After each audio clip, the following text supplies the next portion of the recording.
Well, it looks like it is going to possibly be a white Christmas. Wait, can we call it a white Christmas anymore, or is that racist? We'll just edit that out. Anyways, it looks like it's going to be a bear Christmas, right? Because according to the Biden administration, the current supply chain issues that we are facing could go into 2022, which means the busiest shopping season of the year, right, is not going to have access to the same products and services that we've all become accustomed to just ahead of Christmas. Now, for those of us that understand the true meaning of Christmas is to celebrate the birth of Jesus Christ, this isn't a huge issue, but it is still problematic for many of us, even those of us who recognize the real reason for Christmas, but still like to have, a fun time with our kids opening presents. So the question is why are we in this situation with the supply chain? Like, what has caused it? And so we're going to go over some of the left-wing narrative, some of the conservative arguments, both bad and good, and we're going to go ahead and give you a comprehensive explanation so that when you are talking with your friends over this Thanksgiving dinner, talking about all the things you're not going to be able to get for Christmas, you will be able to properly assign the blame, and hopefully we'll be able to work together to fix the problems for next Christmas. I'm Nick Freitas with Making the Argument, where we make the arguments to defend a free society.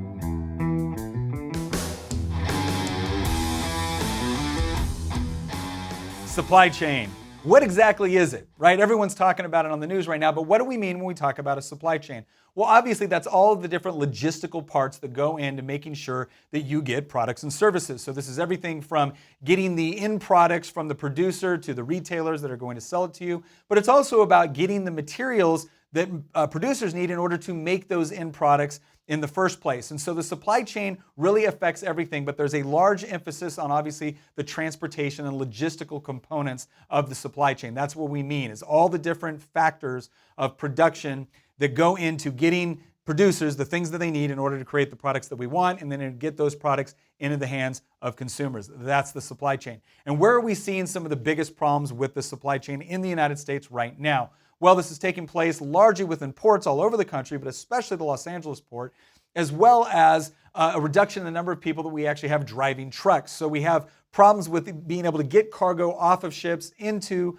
the harbor and then getting the contents of that cargo onto trucks to be able to get out to the rest of the country, right? That's where we're seeing a lot of the problems. So let's focus right now on what's going on in Los Angeles. Because right now there are about 100 ships that are currently in the waters off the port of Los Angeles waiting in and offload their cargo. Now, you might say, Nick, that sounds really interesting, but is that good or bad? What exactly does that mean? Well, pre-COVID, on average, there would be about 17 ships waiting to offload. So the fact that there's 100 right now, yes, that constitutes a significant problem with respect to the supply chain and the bottleneck that's taking place within Los Angeles Harbor right now. So what exactly is the Biden administration doing about it? Well, the Biden administration has come out and said that they're going to authorize 24/7 operations within the Los Angeles port, as well as trying to put in other incentives with respect to how long truckers can drive before they have to take a rest in order to make sure that we're trying to, again, alleviate the supply chain crisis that we're currently seeing. So despite all of that, some manufacturers are reasonably saying, okay, well, this doesn't seem to be getting the job done. And so they're asking for the administration to do things like allow ships to be able to divert over to naval ports so they can offload products there, to call up the National Guard to assist with the offloading in order to, again, get rid of this huge gridlock that we see within Los Angeles port. Because it has gotten so bad at this point that shipping containers, again, even when they do get offloaded, that doesn't mean they're instantly going on to rail cars or trucks. Sometimes they're actually just being put in residential neighborhoods in Los Angeles. There's an interesting story about a guy that woke up, went to go to work, shipping container there, couldn't get there, right? So there are definitely a lot of problems going on as a result. So now that we kind of understand what the supply chain is, where are some of the most major problems taking place, let's talk a little bit about kind of the left wing, and I would argue the media's narrative with respect to the supply chain crisis, because it's actually gone through a couple different cycles now. All right, so when it first started off, when it first started to become an issue and people were starting to notice it in their lives that this was an issue, the White House retweeted something that said that, well, essentially supply chain and inflation, these are high class problems. That is obviously absurd. Not only is it politically tone deaf to tell somebody that is struggling with something as a result of supply chain, well, that's just a high class problem, when the vast majority of people that are hurt by this are not, wealthy people, right? It's people going to the grocery store and not finding the products they need, or in the case of inflation, having to spend a lot more on the same products, right? So that was one of the first iterations that we saw coming out of the White House, is this idea that this is all a high class problem. The rest of us, what are we complaining about? But again, that's a pretty hard narrative to sell. So the Washington Post came to the rescue. And what did the Washington Post say? Well, they came out and said, they actually had an editorial that said, instead of ranting about the supply chain, we should just lower our expectations, which quite frankly, I think would be an excellent campaign slogan for anybody that thinks that is a legitimate way to address this problem. No, we don't need to actually fix the problem that we see. No, we just need to lower our expectations. Again, one way to address something, and I think it should appear on pretty much, every campaign sign for Biden and Harris and every campaign sign for Democrats running for re-election next year. What was the next one we saw? This is all because of COVID excuse. So again, the first excuse was, this is just a high-class problem. It's not really affecting everybody. That ended up being garbage. Then it was we don't need to fix the problem. You just need to lower your expectations. Yeah, you're probably not going to get away with that. And so now it's coming to this idea, well, this is all COVID. You can't blame Biden, right? This would have happened no matter who was in charge. Well, again, COVID does, global pandemic does affect the supply chain. I don't think anybody's denying that. The question is how much responsibility does this administration have with respect to the current crisis that we're experiencing? And then finally, and this is my favorite, right? And this is almost always the last phase of mainstream media reporting whenever a Democrat is in the White House. And the latest reports I've been seeing have come out and actually said, well, actually, this supply chain crisis is an indication of how good Biden is doing with the economy, right? So the crisis is the indication of how good it is because we have all this additional consumer spending that we didn't have before and productivity, and the supply chain just hasn't caught up yet. Yeah, okay, that's a pretty tough sell. And here's the thing I would challenge anybody that's looking at this and trying to analyze it. If Donald Trump was president right now, do you think we'd be hearing a bunch of articles talking about how a supply chain crisis is actually an indication of how good Donald Trump is doing with the economy? No, we'd be hearing about the coming of the apocalypse and how it's all Donald Trump's personal fault, right? So this is the narrative that has come down. And I think a lot of people find it completely disingenuous or tone deaf, and for good reason. However, I've also heard some conservative commentary that I think is either not completely accurate or can potentially set us up for failure. And so I want to talk about what some of those arguments are before we get into the good arguments and actually talking about what is causing the supply chain crisis and how do we fix it. So one of the conservative narratives I've heard is basically this idea that this is all Joe Biden's fault. Now, look, I think Joe Biden bears some significant responsibility for what is going on, not just because of what he's done for president, but how he's behaved with respect to regulations for the last 47 years he's been in the federal government, right? So I do think there's very, very legitimate critiques there. But if we don't acknowledge that there were going to be supply chain issues as a result of COVID that isn't necessarily tied to a specific administration or government policy, right? That's not a fair argument. And if we put the blame all on the president, well, then there ends up being this idea that if we just had a different president, all of this would have gone swimmingly. And what it does is it distracts us away from a lot of the other problems that we have within our supply chain system that desperately need to be effectively addressed, okay? The second conservative argument I've heard that I don't think is very good, right? Or at least they're trying to explain a little bit too much, is this whole idea with Pete Buttigieg. So obviously, Pete Buttigieg, Secretary of Transportation. Department of Transportation is actually something of unfortunately, an important aspect of this with respect to supply chain, since supply chain is largely a logistical question. And some of the problems that we're facing right now are impacted by federal regulations and federal authorities. So it's perfectly reasonable to look at the Secretary of Transportation and say, okay, what are you doing? And obviously, Pete Buttigieg has been working really, really hard for the last several months. Oh, wait, what's that? No, he's been on paid paternity leave for the last couple of months. Right, so he's not even on the job. He hasn't even been on the job looking at this. No, he's been on paid paternity leave. Now, and why is he on paternity leave? Is it because Pete Buttigieg, gave birth to the two children? No, because last time I checked, and I haven't checked with woke biology lately, but last time I checked, it's still true that only women can give birth. Right, so Pete didn't actually have to physically give birth. Him and his husband adopted two children. Now, look. I am glad that they have that time when they've just recently adopted the children to be able to spend with each other, to be able to spend with the children. I think that's important. I think it's very formative. I get all of it. However, I will say this. One of the reasons why we have, maternity leave and paternity leave is the idea that that's an incredibly physically demanding event, right? I have 3 kids, and thankfully I was blessed to be with my wife through each one of her giving birth to our children. And at no point did I ever sit there as the man in the relationship, as the husband and the father, and thought to myself after she gave birth, wow, well, I did my part in this whole thing. No, I felt guilty because that was an incredibly, a stressful and painful experience for my wife. And so obviously maternity leave is important to give them time to not only bond with their children, but also recover. And then that paternity leave can also be valuable. So I'm not docking paternity or maternity leave. However, I have friends of mine that were overseas when their wife was giving birth and they didn't get to come home from combat. They didn't just walk away from their job for months because they had a child. But Pete Buttigieg gets to do this in the midst of a supply chain crisis. And what I find fascinating about this is these are the same leftists that believe that these people are just absolutely essential to regulate and manage the economy, but then they also think they should be able to take 2 months of paid leave in the midst of a crisis that their department is directly responsible for engaging with. So which is it? And the reason why I think conservatives need to be careful on putting all this blame on Pete Buttigieg is not because I don't think he bears some responsibility. It's not because I think it was irresponsible for him to just take 2 months off in the midst of a crisis. I think he should have been doing his job. All right, but it's because I don't want to reinforce this argument that what's really missing from this equation is a different government strongman. No, the problem is that we have these government strongmen with all kinds of power and authority to come in and regulate massive industries that they know little to nothing about.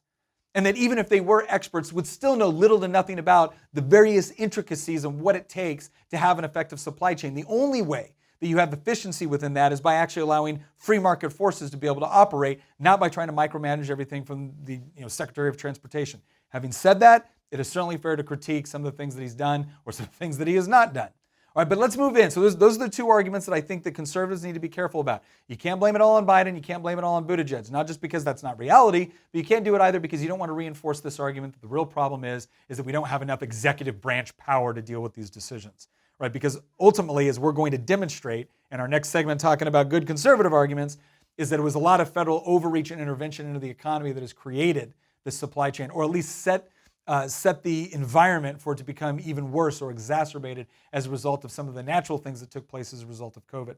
So let's take a look at some of what I think are the good conservative arguments and get us focused on the right direction and actually work to alleviate the problem, right? That should be, the solution should not be, hey, everyone just lower your expectations. The solution should be okay, we didn't have a significant problem like this before.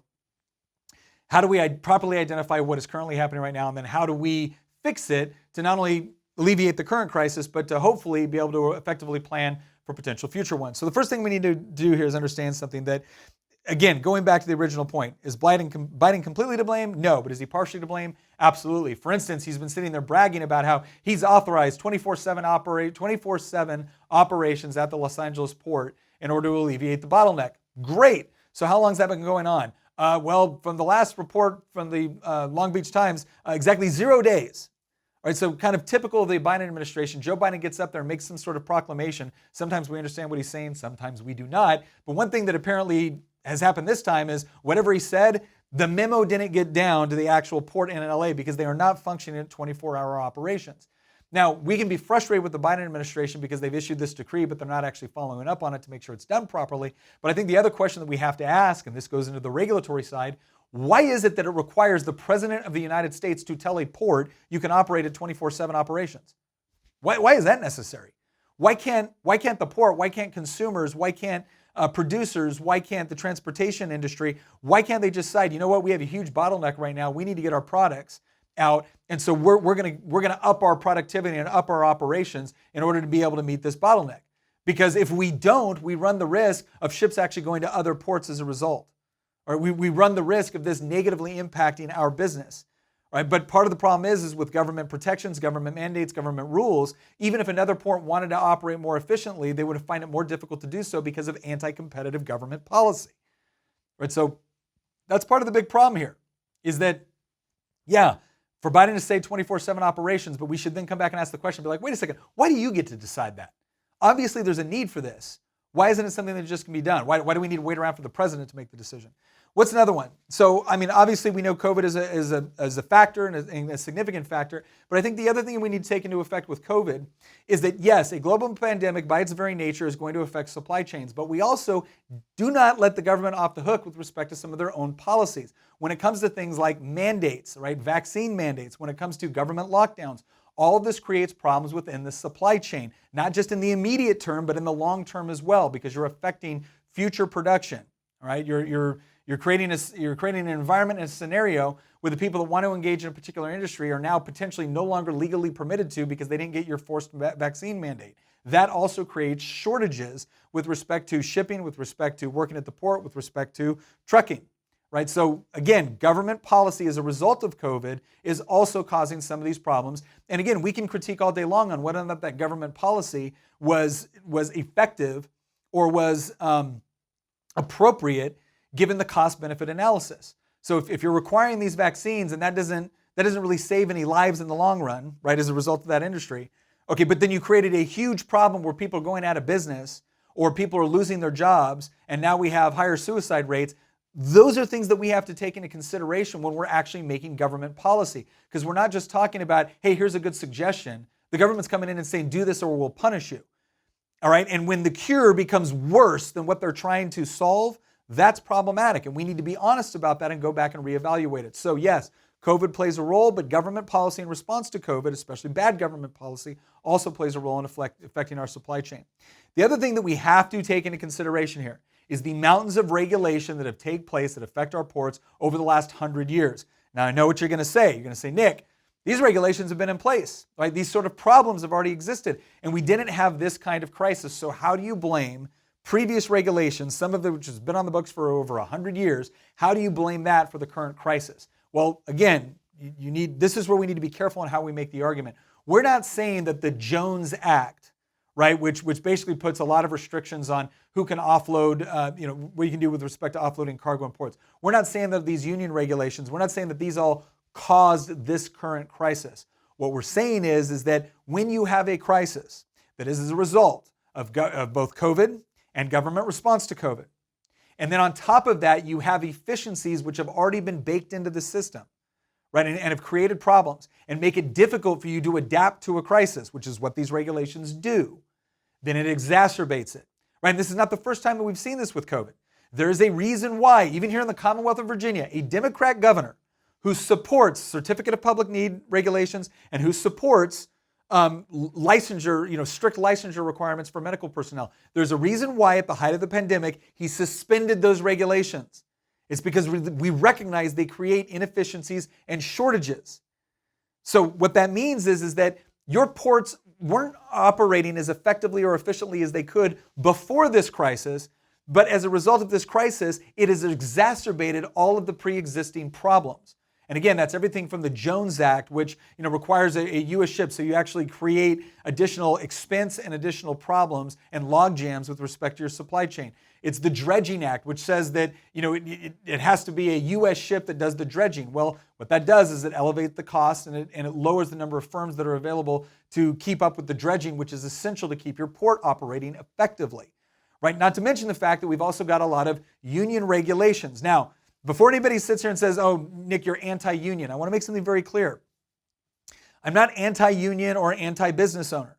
What I am anti is the government coming in and tipping the scales in the favor of one person or another in a negotiation for which the government does not have any legitimate constitutional role to intervene in. And unfortunately, what's happened in places like Los Angeles is the longshoremen unions and some of the other unions associated with that port have actively lobbied the government to prevent modernization and mechanization of these ports.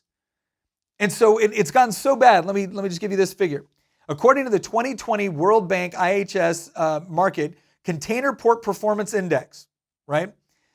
Not one U.S. port ranked in the top 50 global ports in terms of getting a ship in and out of port. Not one. Keep in mind, the United States is the largest economy in the world, and it ain't close. And we are the largest importer in the world, and yet not one of our ports ranked number one. I'm sorry, that's not by accident. That is a direct result of government policy. And unfortunately, some of these unions have decided the best way to get the sort of contracts they want is not to effectively negotiate based off of their productivity, but to go to the government, give politicians a crap ton of money during election season, and then allow those politicians to come in and make laws that give them special advantages. And in this case, give them advantages in such a way to where they actually prevent the modernization and mechanization and automation of different port procedures. All right, this is why Let me go ahead and read this off here real quick. One study even indicated that the automated cranes in the Dutch port of Rotterdam were twice as productive as those in Los Angeles. Now, why is the union doing this? Well, because if they can actually prevent modernization and mechanization and automation, they think they can get more union jobs, which means more union dues, which means they're more powerful politically, which means they can charge much higher rates for their labor, right? And the left routinely cheers this until, of course, you get to a point when a port is operating far less efficiently than it should be operating.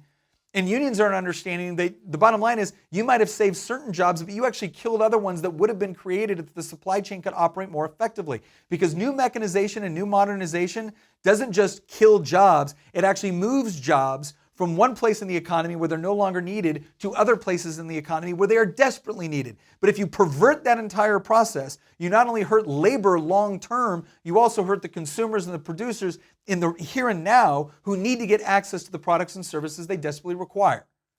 Right? So that's a big part of the problem that we're seeing right now. And again, if we want to effectively address our supply chain, the answer is more free market solutions. The answer is more competition. The answer is greater supply. The answer is greater opportunities within that industry, not allowing certain protected entities, whether they be industry or labor unions, because industry also has to answer for this. There are industries, there are business owners that have also run to the government for protection. So I don't want you to think I'm just picking on labor unions right here. I'm picking on anybody that goes to the government to try to prevent competition, right? So they try to feather their own nest with either regulations or your tax dollars through subsidies, and they create inefficiencies that then get horribly exacerbated during a crisis, right? So let's wrap this up. So again, the supply chain crisis is in part as a result of COVID, in part as a result of government policies specifically associated with COVID. These are things like mandates and lockdowns. And then a part of it is literally decades-old regulations that have been creating inefficiencies within our supply chain system for decades, but now those supply chains problems are exacerbated as a result of a crisis that the market is not able to effectively adapt to in a timely fashion because of those regulations. And now we're starting to see the exacerbated effect of them, not just the normal effect, which every day causes prices to go up or inefficiencies within our supply chain. Okay, so those are the aspects within this supply chain debate. Again, the bad conservative argument is to simply just chalk this all up to Joe Biden or Pete Buttigieg. Both of them deserve some of the blame, but if we really want to get to a point where we can solve this issue in the here and now and create a more efficient, more effective supply chain system in the future, then we're going to need to properly identify the different federal interventions, regulations, and the different state interventions and regulations that are actually causing these inefficiencies 24/7, 365 days out of the year, but that we only really notice as being especially egregious during a crisis, right? If we can actually provide for more free market solutions, provide for more competition, provide for more supply, then what we're going to see is more options. We're going to see a far more resilient supply chain system. I'm Nick Freitas with Making the Argument. Thank you very much for joining us. Please like, share, subscribe, follow, all of those good things. Also, if you're on Spotify or Apple Podcasts, leave us a 5-star rating, write us a review, let us know what sort of episodes you'd like to see in the future. I'm Nick Freitas with Making the Argument, where we make the arguments to defend a free society, and we will see you next episode.